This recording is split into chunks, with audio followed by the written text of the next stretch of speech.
आमचे कॉन्स्टिट्युएन्सी तशी की मेजॉरिटी अशी आमची कॉन्स्टिट्युएन्सीक एसटी पॉप्युलेशन ना. बाकीच्यो कॉन्स्टिट्युएन्सी जाल्यार जातलें कितें की ज्या रिप्रेझेंटेटिव्ह थंय वयतले बाकीचे कडेन सगळ्याक जे पळय लोक आसा पळय तेवूय कितें करतले तेवूय ते ज्यो पळय बेनिफिट्स ज्यो पळय आसा त्यो बेनिफिट्स सगळे घेवपाक लागून आमी प्रयत्न करचे पडटले. हांव एक मुद्दाम सांगता तुमकां की ट्रायबल विलेजीस ज्यो पळय आसा पयली त्यो तुमकां सांगता हांव की धरती आबा जनजातीय ग्राम उत्कर्ष अभियान पळय आसा पळय तेजे अंडर बरें काम जाता आनी एक गोवा पळय जे पळय आसा पळय ते बरें उंचेल्या पावंड्याचेर आसा.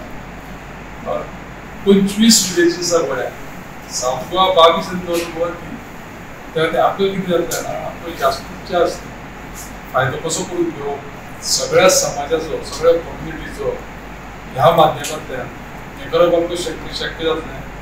जरी तर समज सावड्डे मतदारसंघ तुवें विचार तशें की जर जायना जाल्यार सुद्दां खंयचे 4 जे पळय मतदारसंघ जातले पयली 4 मतदारसंघ जाता कित्याक 40तले 10% जाले जाल्यार 4 मतदारसंघ जातले.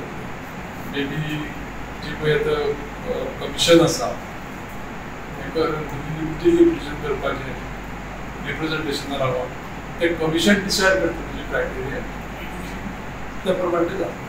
जर आमी जें चालू आसा तें करताना म्हाका दिसता की हें रिजर्वेशन 2027 लागू करपा लागून सरकाराचे हांगाय प्रयत्न आसा गोंयांत की सेंटराकूय रिक्वेस्ट करून शक्यतो हें लागू करचें प्रयत्न आसा आनी टायम थोडो आसा पूण म्हाका दिसता तें लागू जाता.